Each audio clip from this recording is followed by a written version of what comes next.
In the poem East Coker from the book The Four Quartets, U.S. poet T.S. Eliot writes the following: "To arrive where you are, to get from where you are not, you must go by a way wherein there is no ecstasy.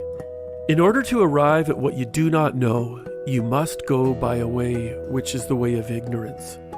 In order to possess what you do not possess, you must go by the way of dispossession. In order to arrive at what you are not, you must go through the way in which you are not. And what you do not know is the only thing you know.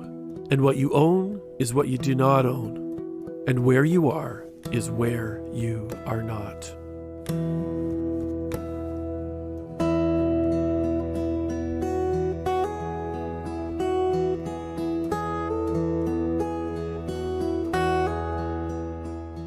Change. David Bowie wrote in his song Changes, I quote, "Still don't know what I was waiting for, and my time was running wild. A million dead-end streets, and every time I thought I got it made, it seemed the taste was not so sweet. So I turned myself to face me, but I've never caught a glimpse how the others must see the faker. I'm much too fast to take that test." Sometimes change is thrust upon us through external circumstances. Sometimes it's through our own initiative, through healthy or unhealthy choices.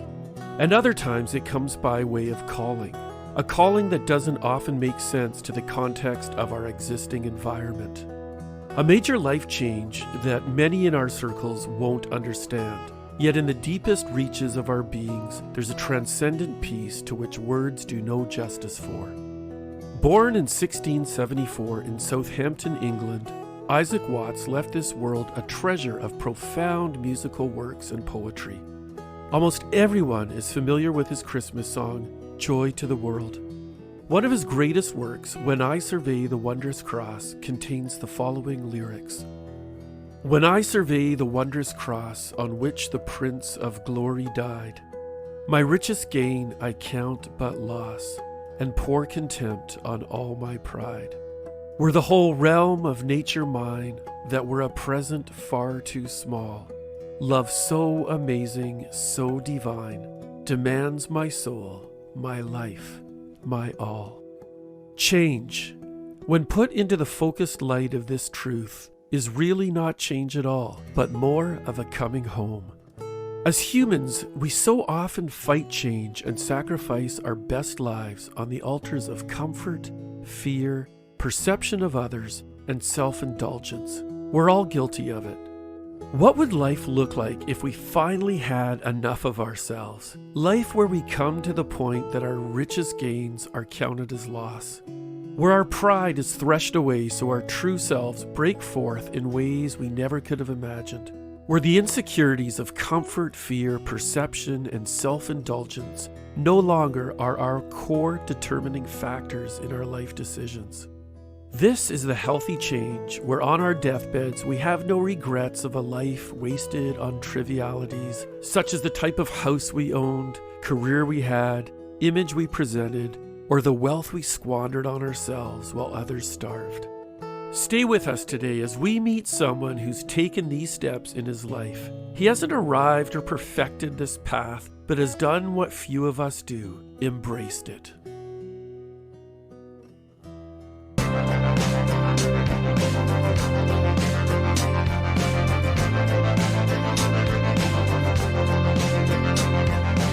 Welcome to the 6-8 Culture Podcast, an international community where we share stories of transformation and restoration from the inside out, based on justice, kindness, and humility. Come journey with us. I'm your host, Rob McKinley.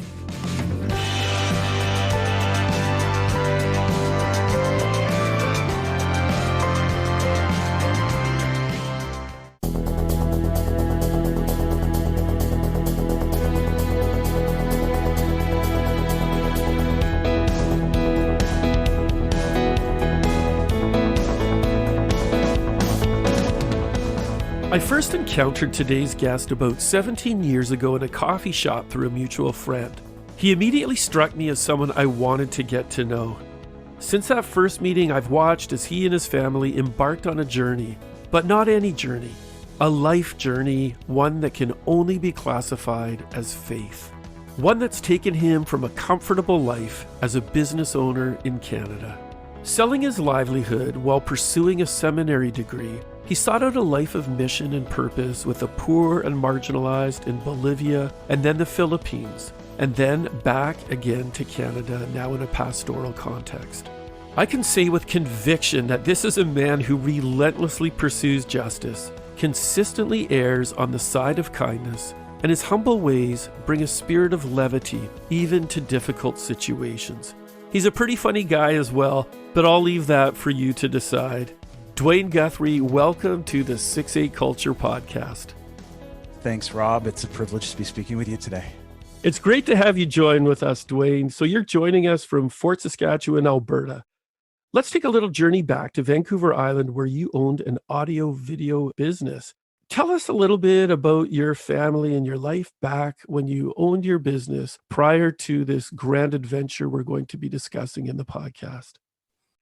Yeah, I'm married to my lovely wife, Karen. We've been married for about 27 years now. I've got 2 kids, twins, Caleb and Paige. And back when we were young ourselves, we were in business in a small town on Vancouver Island. We had been really married for about, I think at that time, about 6 or 7 years. And I had my initial journey to faith, or probably better put, back to faith, in a season where things in my life were somewhat tumultuous. And I found myself in a challenging situation in marriage and in business, and decided to step out of what was then a comfort zone and look at life differently with the perspective of faith and that journey. Often we have these crises in life that come to us, sometimes in a blizzard, it seems, that we're pummeled by them one after another after another. Was there a final straw that broke the proverbial camel's back? A confluence of many things, and you had a crisis of faith, or maybe this existential midlife crisis. What was going on in your life at that time? Specifically, I was in a situation where my wife and I had probably arrived at what could have been very well the end of our marriage. And I was left with a decision to make, and that was to continue living the life that I was living, which was very much self-centered, or whether I was going to really embrace what I had been brought up to believe. I'd grown up in a Christian home, but I had rejected that and walked away from it. And I made the decision to re-engage and to allow my faith to take an influence in my life. And in thinking about the themes of your podcast, it really started to ask questions around justice and kindness and humility with respect to my marriage. What did it mean to be a just husband and a humble father, and to show kindness in the most important relationship that I had, and that was my marriage. And that started to really take root at that time. So that's a major, major life change, to go back to school at the same time as running a business and looking at a completely different career trajectory. Not only a career change, but a radical path leaving one's country. So Duane, the moment you committed to selling your business while you were going to school, what were the feelings and thoughts that were circulating in you at that time? It had really been part of a longer process. When I came back to faith, I had to take a hard look at what I was doing in business. And I wanted to allow my faith to influence what I was doing in my 9-to-5 work. And so I started to think through, what does it mean to be a good business person? What does it mean to be a fair employer? What does it mean to actually consider your clients as being more than the means to the end, but to actually serve them in a way that was beneficial to them? And that process began to shape the way that I thought about business and the way that I thought about my purpose in life. At the same time that was happening, of course, my whole marriage experience was changing, and we were seeing this flourishing, and my wife became my best friend through that season. We're also at that point beginning to engage with our church. And I began to serve in an area specifically with youth in the church. And they began asking a bunch of really good questions, and I wasn't able to answer them. At the time, the seminary that I went to was doing on-campus classes, and one of the campus classes was at our church. And so this was been happening in the background. I had been thinking about maybe taking classes as a way of answering these questions for these students. If you get to know me, I'm a bit of a pinball and I move around and I can't really stay focused on any one thing. And my wife is the one who finds me and grounds me and shows me that this is the important thing that I should be doing right now. And she signed me up for my very first seminary class and then went and spoke to all my staff and said, if he doesn't go to this class and shows up for work, I want you all to quit. And they agreed to that. And the next thing I know, I am in seminary. And that was really the start of the journey. It was never really meant to be about leaving my business. It was never meant to be about something that was altruistic or a life change. It was really just to answer questions for these Sunday school students. That was the start of it all. Wow. I had the privilege of many years of attending school alongside you, many of the same classes. What a great experience. So there wasn't an actual telos end goal there, but something changed during that process. And that led you to the country of Bolivia. How did this come about, Duane? Well, my wife, again, is the one who grounds me, decided that we needed to go on a short-term ministry trip with our church. And it was being led by one of your previous guests, Mark Buchanan, who was our pastor at the time. And we shuffled off to Kenya with this group. We were there a couple of weeks and we were experiencing things I think that are quite common for those who are on their first experience doing some form of mission engagement.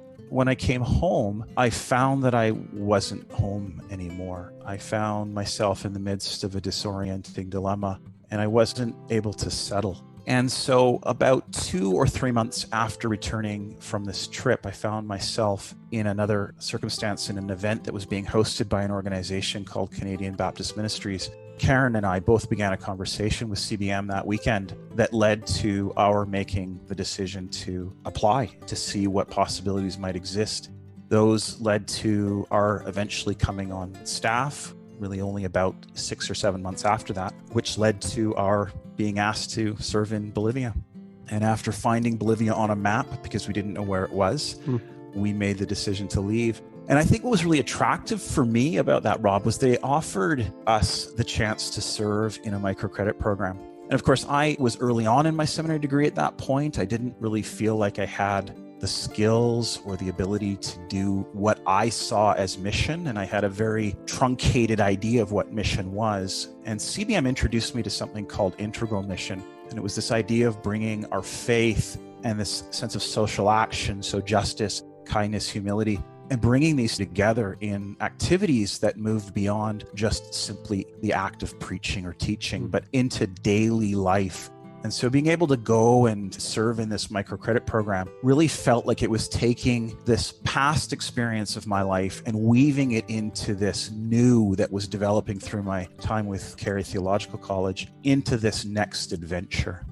How old were your kids at this time? My children were 8 when we started the conversation with CBM, and they had just turned 9 when we moved to South America. Now, that must have been a difficult transition with extended family and friends. Did you find a lot of resistance, support? I'm sure many people would have similar stories to you. What was your story like with family and friends? This announcement with your kids being that age and heading off to another continent for an indefinite period of time.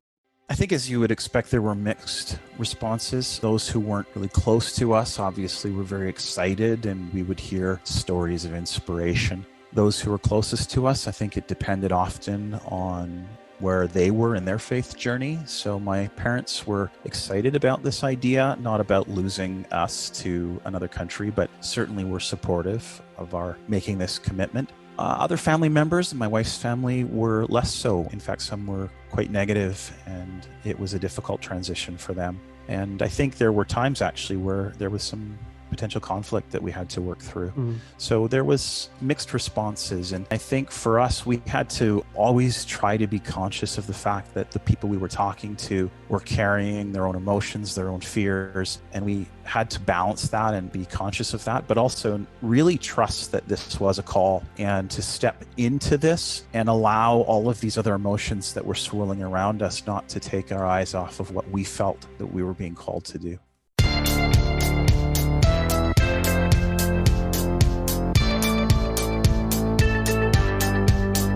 We're listening to stories of change and transition from Pastor Duane Guthrie. Duane speaks frequently about life's disorienting dilemmas and how they're a catalyst towards perspective transformation. These often occur when people have experiences that don't fit their expectations or make sense to them. Resolution is often found through some type of change in our views of the world. Stay with us as Duane shares about his family leaving the familiarity of Canada to begin a new life in the country of Bolivia. So you found yourself in the country of Bolivia. As I had mentioned on previous podcasts, that I spent some time down there in 2017 and actually ran into people that you and Karen knew, and you made a wonderful impact on many lives when you were down there. Can you tell our listeners about life in Bolivia? What is life like down there? What adjustments did you make, and the type of work that you did there? You briefly spoke about Integral Mission. What other types of work were you involved with down there? How did that personally impact you? And what did you glean out of life in Bolivia? Well, the first thing is that Bolivia does not speak English. It is a Spanish-speaking culture. It has many indigenous languages as well. So the first thing we had to do was learn the language and the culture.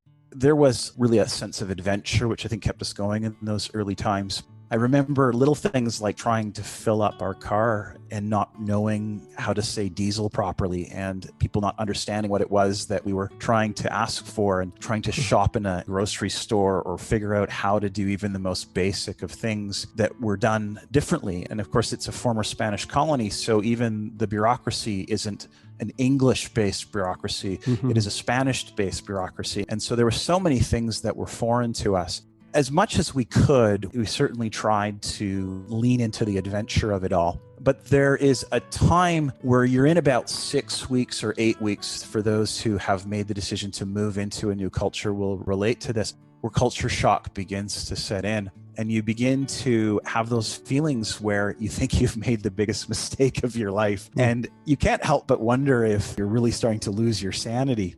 And so we really tried to embrace the good things about the culture. We were walking down the road, and I remember one of the very first days we were there, and we're walking down the streets of Cochabamba, which was the first city in which we were serving, and we watched the dogs, and dogs are everywhere in the city of Cochabamba, these wild dogs, and they run in packs, and it's basically everywhere over Bolivia you find these dogs. And traffic, of course, in many countries like Bolivia is scattered and chaotic. And we were trying to cross the road, and we just could not figure out, traffic does not stop for pedestrians, and the dogs were crossing the road. And my son turns to me and he says, "Dad, the dogs can cross the road better than we can."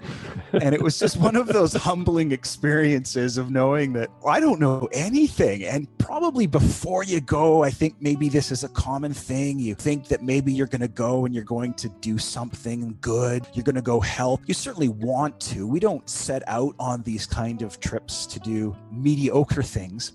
And I'm there and I'm watching these dogs cross the road, and I can't help but think to myself, how am I possibly going to make a difference in the lives of other people when I'm not even as good as the pack dog in moving across the street? And it really was a reminder to me that part of this is just simply letting go and allowing yourself to be taught and allowing others to join you on this journey. And that was really those early times in Bolivia. You know, we learned Spanish, we started engaging with the work that CBM was doing in the area. And for us, that was really working and leaning into this microcredit program.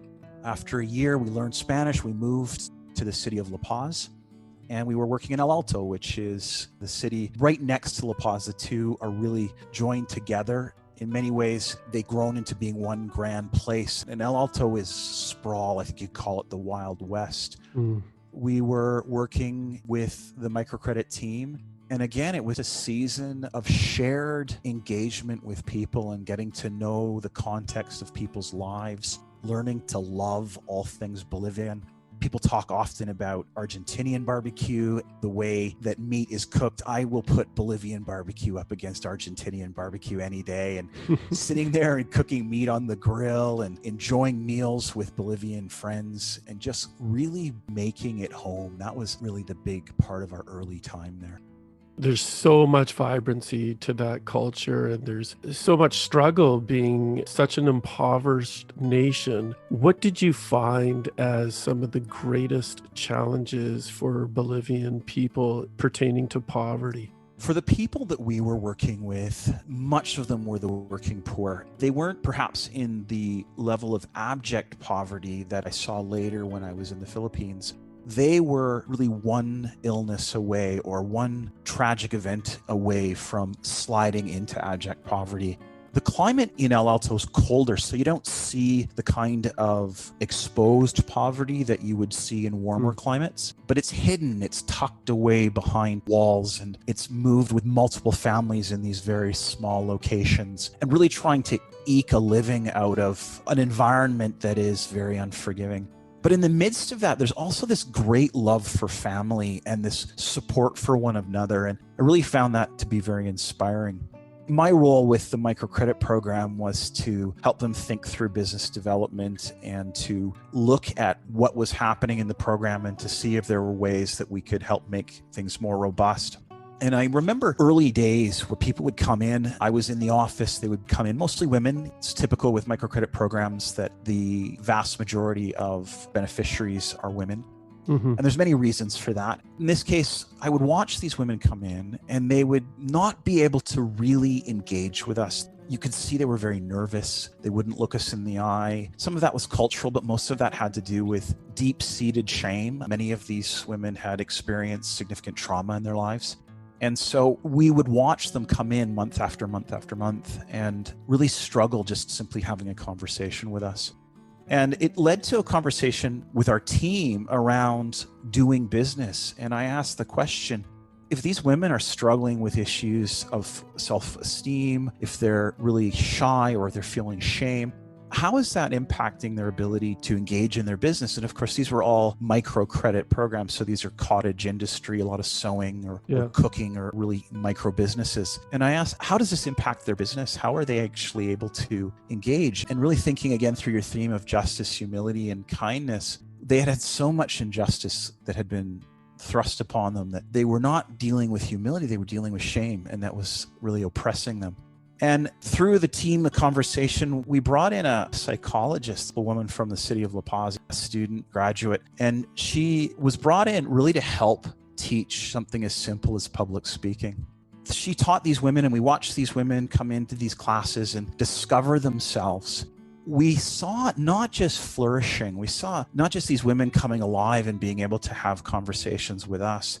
We saw them begin to take leadership roles in their families, in their churches, in their barangays, their barrios, which is the most local form of government. And we saw these women begin to thrive, begin to change the community through these individual actions. And that was probably my first step into getting a sense of what my calling was in a more specific way, and looking at how individuals could impact their community and could impact their families by the simplest and subtlest of changes in some surprising ways. Yeah, that's a very powerful story and a very powerful lesson when it comes to transformational relational engagement with cultures and what we can learn ourselves.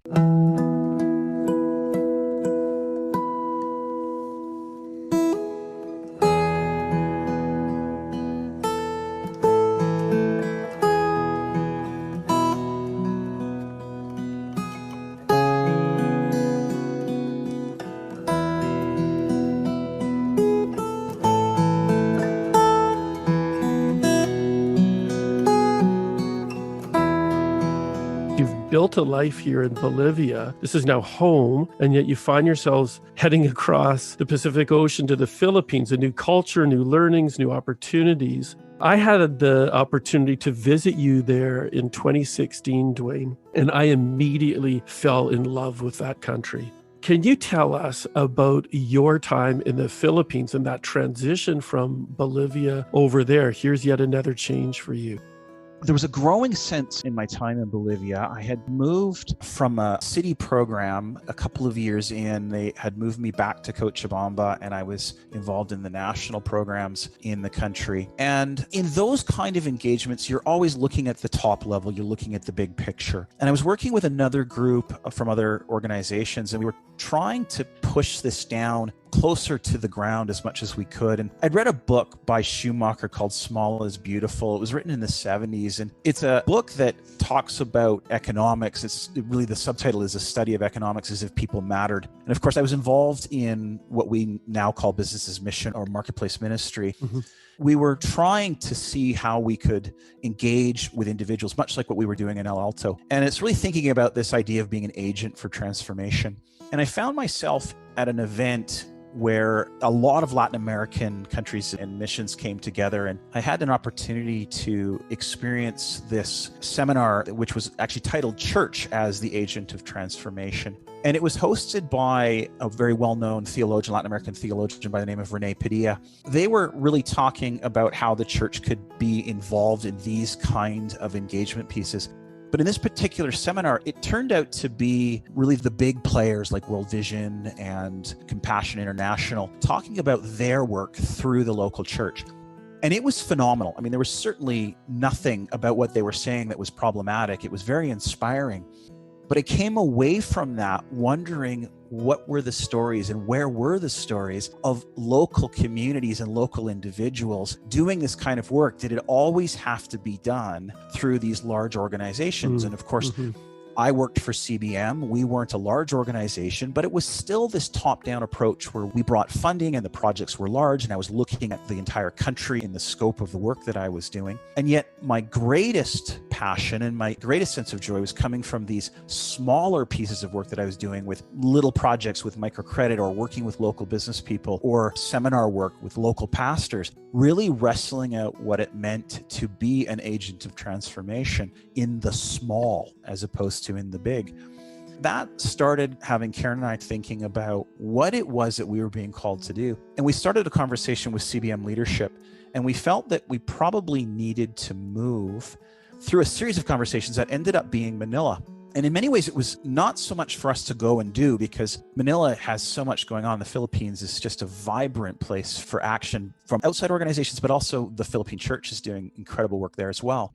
But we went really to be students and to learn from what was going on there. The Luzon movement, of course, the Manila Manifesto was born out of that area. This idea of integral mission was deeply formed in Manila, which has been referred to as a laboratory for integral mission for many. And so we made this transition really to learn and to engage with what was going on there. And that started us on a journey of seeking the small.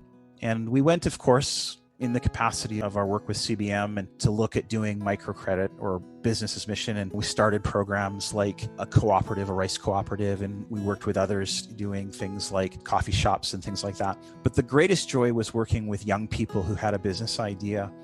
And often these ideas would be really flimsy and lacked a sense of a robust plan. And so I would help them think through their business plan and help really develop that into something that was more substantive.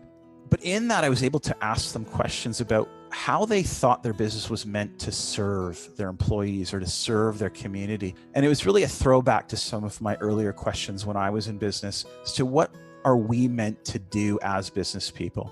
And when I think back to my early years, I didn't have the theology. I didn't have the framework that I do now to talk about this kind of work, to think through this idea of integral mission or this idea of human flourishing. It was just really, how do I be a person of faith in that context? But I was able to challenge these young people to think about their business, not just from the bottom line of profit, but to also think about what is your responsibility as a person of faith in your business to your staff, or in your business to your partners, in your business to your suppliers, or your community or your clients.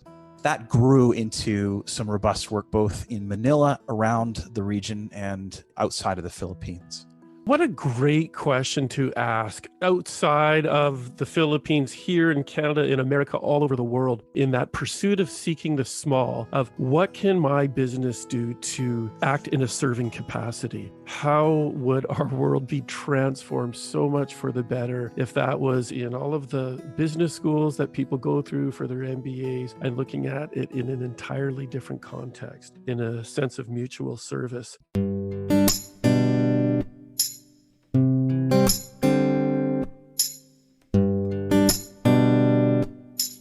Now, that must be such a challenge for you going to this brand new culture, the Philippines, which has so many subcultures within itself. For those who aren't familiar with the Philippines, Metro Manila is absolutely huge, with a wee bit of a traffic issue that I discovered when I was there. You were telling me about it, but I had no idea the extent of it. The country has 109 million people with 7,640 islands and 19 recognized regional languages.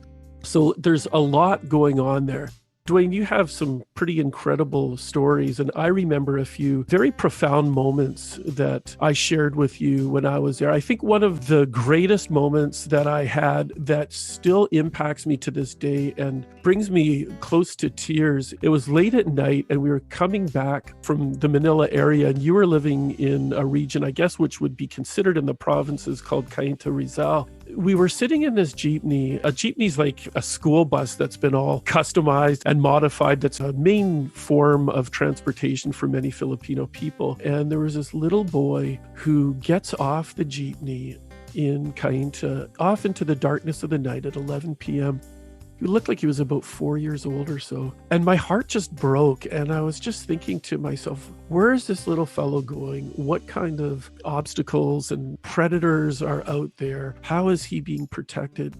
A piece of me is still there with that little boy. And I've seen this throughout many global South countries, but there was something special about that moment that really impacted me. Do you have some stories that you can share about some of your time in the different regions of the Philippines, the work that you had, and how that's impacted and changed you?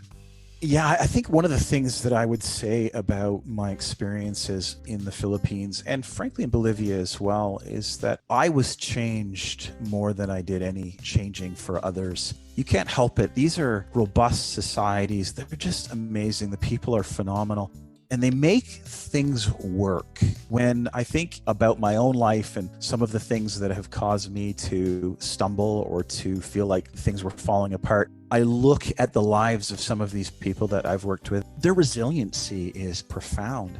But you then look at the reality of life when there's no social safety net. There's maybe a level of injustice in the community or family ties that are very, very strong. But if you're outside of that, or if you're in a position where you are simply disconnected, all of those family situations can break down. And I think the children are the ones I find break my heart the most. And I remember that day. I remember, looking and thinking to myself, what is this boy's story? I remember sitting in a restaurant at one point, and it was with a group of friends, and there was this young girl that came in, and she was selling gum. She would go from table to table to try and sell the gum, and this was about 8 o'clock at night. I bought some gum and I paid for it. I didn't really need gum, but you want to do something for this child. And then she goes over to a friend of mine, and there's this back and forth, and I didn't really pay attention to what was going on. The next thing I know, she's got this big smile on her face, and she's walking out the door.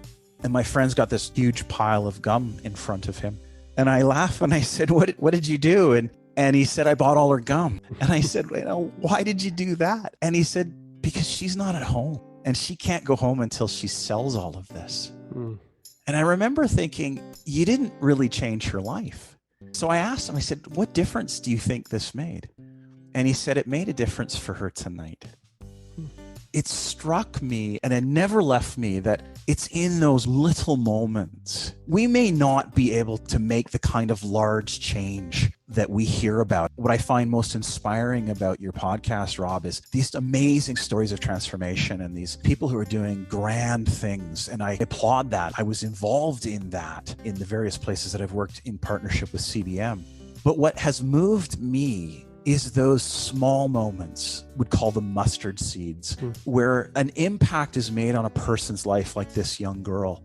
I remember sitting with a group of rice farmers in central Philippines and Panay Island. A lot of them were pastors and their subsistence farming, and the little things like teaching them how to do SRI, a system of rice intensification, helping them think through how they could form a cooperative together and sell their products to the market in a more equitable way to try and bypass some of the middle producers that were exploiting the system, to grow rice that was of better quality so it was healthier for the families who were purchasing the product. Often it's not these large events, it's these little things that make a difference in the life of one or two people. That is the thing I think I have found about my own story to be the most compelling for me to keep moving forward.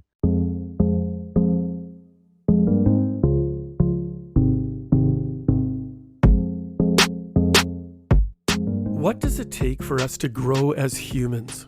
How do we bridge the chasm separated by the barriers of worldviews, language, topography, governments, and socioeconomics? Stay with us as Duane shares about his experience with senior leaders from the Moro Islamic Liberation Front and what it means to seek the other person's story.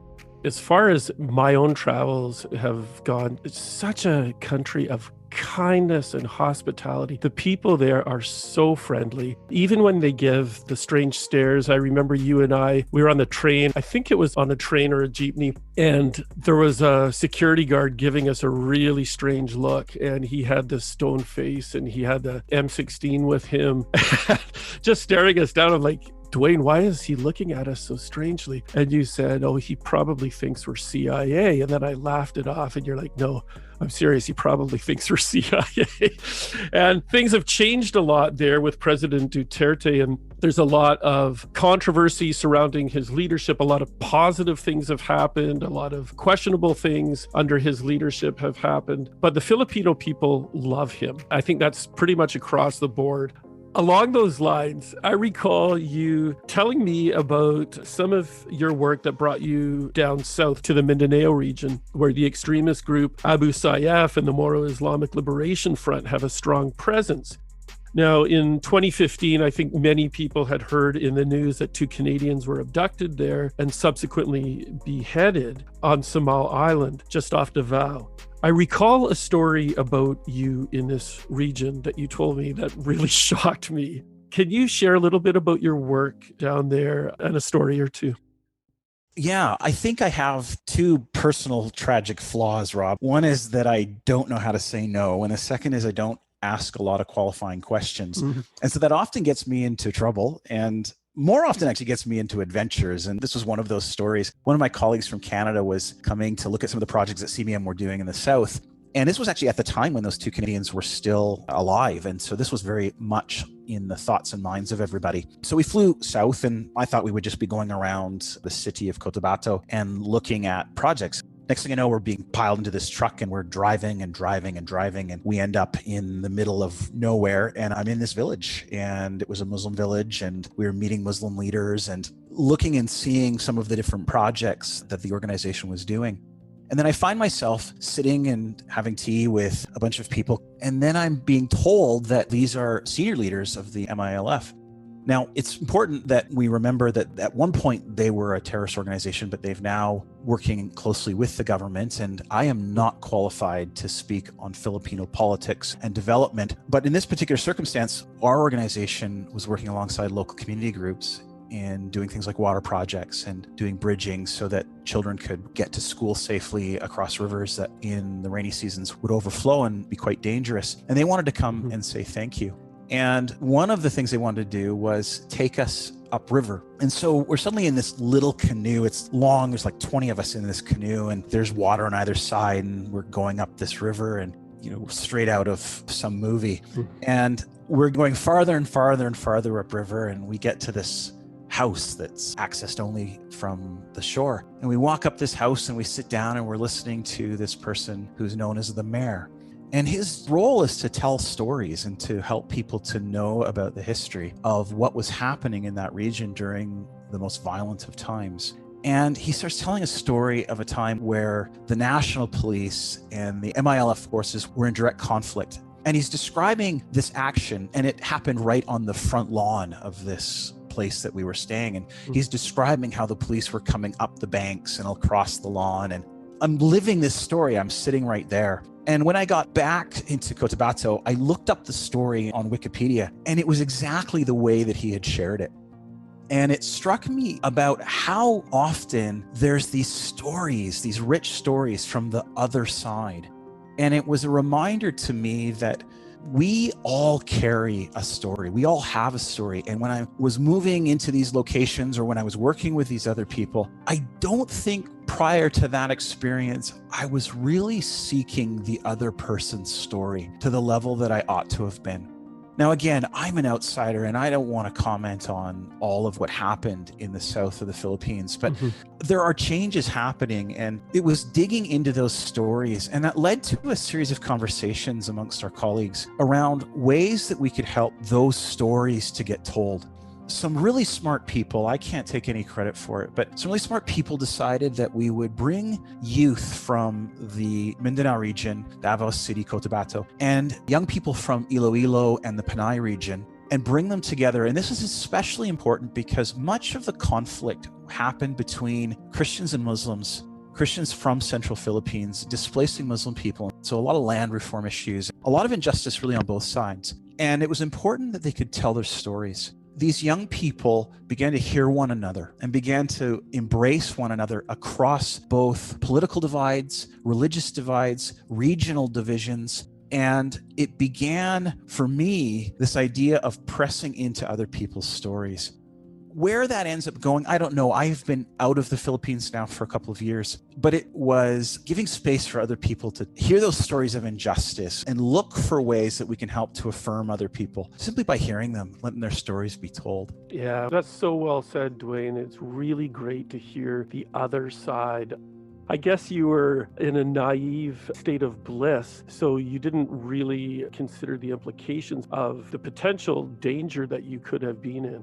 I'll be honest with you, Rob. I never think about the danger that I could be in. I'm constantly looking for the next adventure and find myself in circumstances that others might think is dangerous. But honestly, I don't consider that. I was working with a young pastor just outside of Manila in the Cainta Rizal area where I was living, which you mentioned earlier. She and I were working together, and she was wanting to reach out to this village that was across the wall. In Manila, you'll have these walled subdivisions. And so unlike Bolivia, where you can move through, most houses are walled, but you can move freely through the city. In Manila, the whole subdivisions are walled off. And on the other side of this wall was this small village, and it was very poor. It was the definition of a slum. And she wanted to reach out, and she wanted to connect with those individuals that were there to see how her little community could become an agent of transformation for this other group of people. And so I said to her, I'd love to go in with you. So we went together and we met the leaders of that community, and we walked through, and we spent a couple of hours just really exploring. And we came out, and afterwards she said, I'm really glad that you took me in. I wouldn't have been willing to go in on my own. I'm so glad that you'd been in there before. And I laughed and I said, I hadn't been in there before. That was my first time in. It was a surprise for her, and it was a surprise for me that it wasn't normal for people just to walk into these kind of situations and to just take, a bit of a cavalier attitude towards it. But to be honest with you, I don't think about it. If I think it's something that is fun, it's a bit of an adventure, I will go and do it. That's great. The power of faith being much stronger than the power of fear. Duane, what's the thing that you miss most about the Philippines? The thing I miss most about both the Philippines and Bolivia are the people. I made such incredible relationships. As I said earlier, I've learned so much from them. I think the wonderful thing about our life now is that we're so connected through social media, so I've been able to remain connected to them. But I do miss their company. I miss sitting in their homes. I miss sitting around a table and eating Bolivian barbecue or fish and shrimp in the Philippines, but just living life together and hearing their stories and being able to laugh together about life. In the midst of poverty, in the midst of all of the brokenness that surrounds us, I have been struck by my friends in the countries that I've been so privileged to live and serve in, that there's room for laughter and joy and camaraderie. And I miss that. It's made for me more aware of how important it is for us to do life together in community. Absolutely. The common theme, I think, with most global South countries is that the community life is so vibrant and so connected. It's just something that I think we really have a deep poverty of here in the West. One thing that I can tell you that I do not miss in the Philippines that has given me a new appreciation even for the serious traffic problems in Canada is the traffic situation in the Philippines. I remember going 27 kilometers from Quezon City to where you were out in Cainta, Rizal. 27 kilometers took me 4.5 hours, and that's normal in the Philippines. So that's one thing that I don't miss.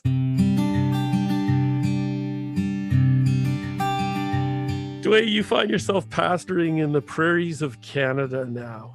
The book continues to be written. What was it like for you coming back and assimilating into Canadian life after almost a decade? I think anyone who has made the decision to leave their home culture, live in the culture of others, and has chosen to come back will realize that you aren't coming home. Home suddenly becomes this elusive thing. The first time I ever had that thought of it was when I was back in Canada on what we called a home assignment, was finished my time here, and I was looking forward to going home. And I realized that home was in another country. When we made the decision to come back, it was the right decision, but I underestimated how difficult it was going to be to transition back. I would argue that the transition back was more difficult than the transition out. Partly because going out, you've got the sense of adventure, you've got a sense of hope, you've got a sense of the new. But when you come back, often you're trying to figure out what now. And I don't know if Canada changed while I was away. I certainly know that I changed while we were away. And trying to come and reconnect with a culture that I no longer understood proved to be very, very difficult. So I was back for a few months working still with CBM in closing off our work. And then I found myself out of a job, another disorienting dilemma. And I chose to go to work with a local homeless shelter. I wanted to really understand the context of poverty here in Canada, and that felt like a really good place to do it. And I also had really been on that journey of trying to figure out for myself what it meant to be the church and to be an agent of transformation in those small places. And so I took a night shift at a local homeless shelter, and I was working with street people who most of which were in the throes of addiction. And I found that they helped me in keeping everything in perspective. So while I was in the midst of this dilemma and really feeling that disorientation, I could watch them and I could speak to them. And I knew that in the small ways, I was making a difference in their lives. And it would be the little things like helping them to get a meal or have a warm shower or facilitating them having a warm, safe place to stay for the night.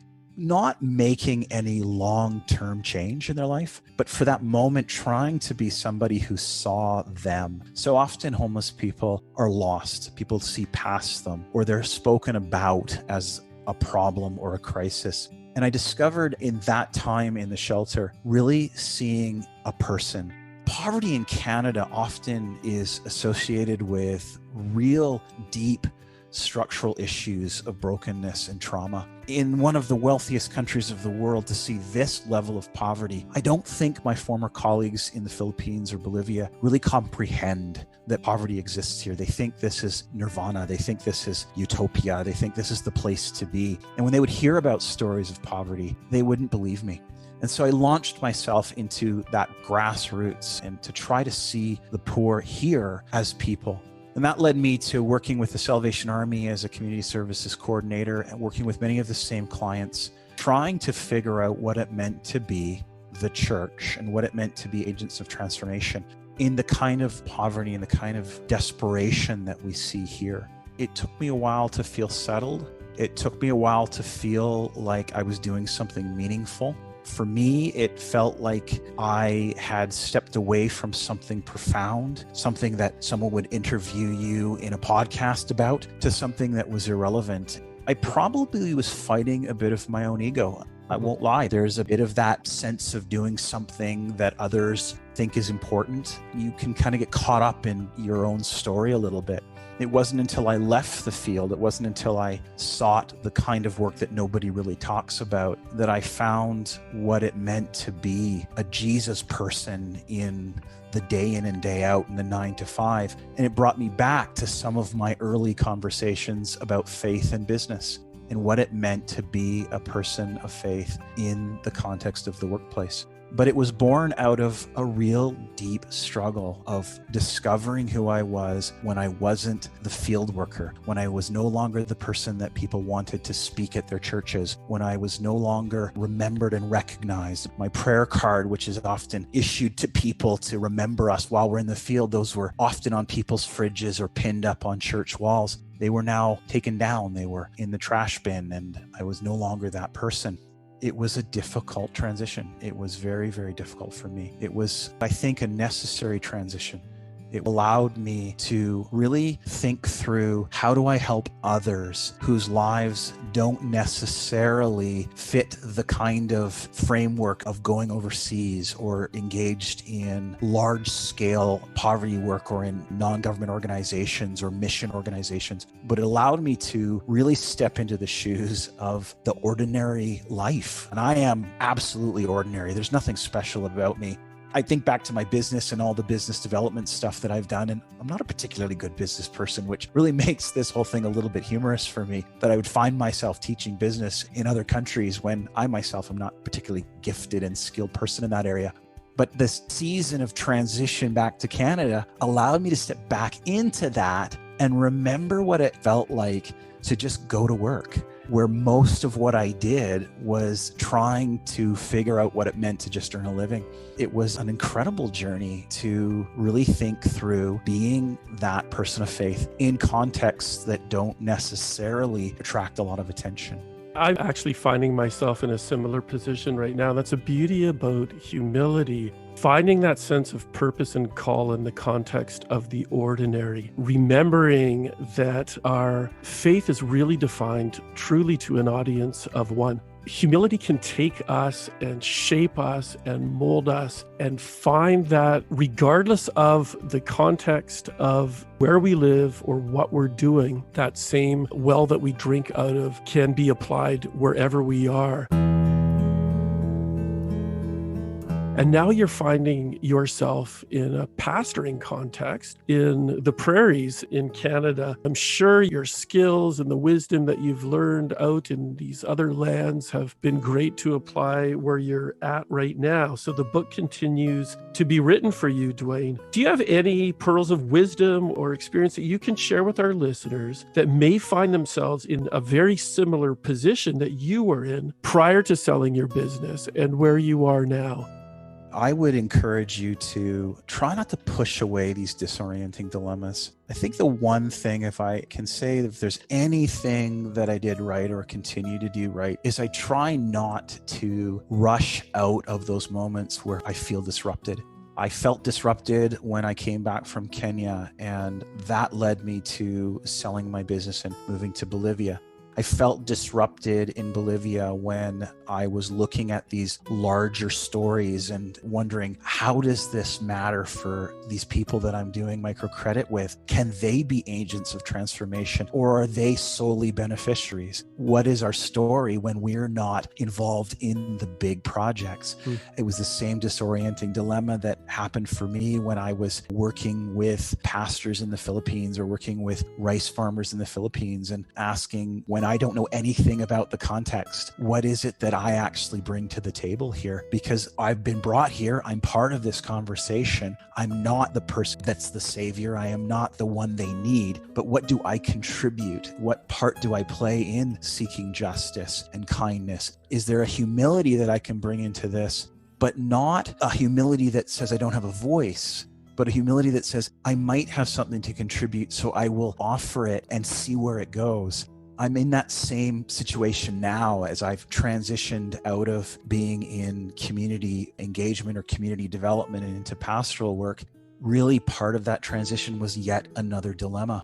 I had asked myself for a number of years this idea of integral mission and the church as agent of transformation. And I had spent so many years working with churches and teaching churches. And I felt that I wanted to know what it meant to be in pastoral ministry and to help a congregation to embrace mission and to embrace this idea of justice, kindness, humility in the everyday life. For me, it's been another adventure, and again, not knowing how to say no and not asking a lot of qualifying questions allows me to enter into things that maybe I wouldn't have. And in this particular case, I became a pastor on the 15th of March, 2020. And as we know, that was days before everything shut down. And so for me, ministry has been in this particular area in pastoral work entirely done in the context of the COVID lockdown and the pandemic and feeling disconnected. And only 2 days after I was commissioned as the pastor here, we were closing the church and trying to figure out how to do engagement work and stay connected to the congregation.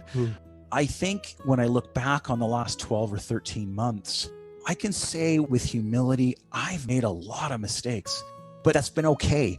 I was laughing with another friend that we just hate the word pivot because every single day we're having to try something new and it doesn't work. And then we try something else and it doesn't work.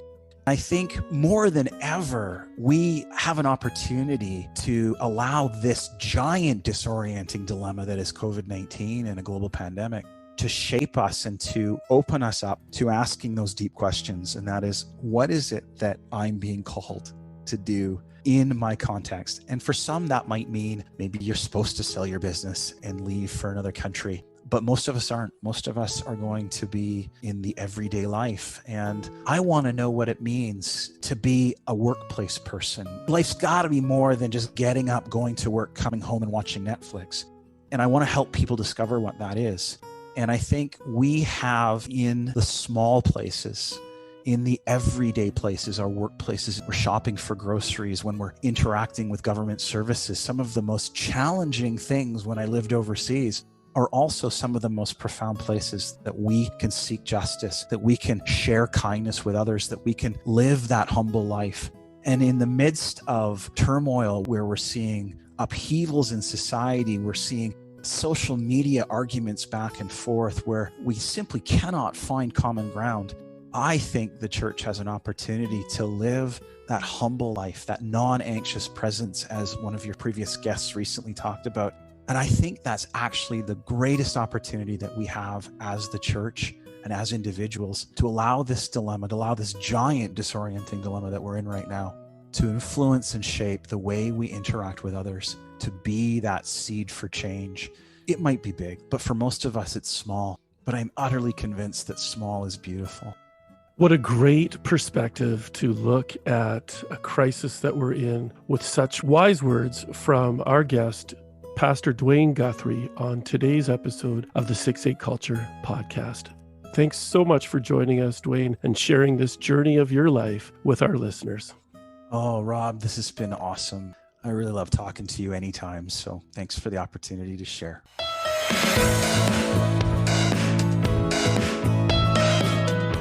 We've been hearing from Duane Guthrie sharing his story of life's disorienting dilemmas and how he and his family have responded to them. I'd also like to thank Josh Snodgrass for some of the guitar instrumentals in this episode. His website will be linked to this episode at 68culture.org. For those who prefer to listen on YouTube, we now have a YouTube channel. You can find it on YouTube under the 6-8 Culture podcast channel. Please visit us there and subscribe to the channel. Finally, we'd love to hear your reviews. Take a moment and drop us a review at 68culture.org/reviews.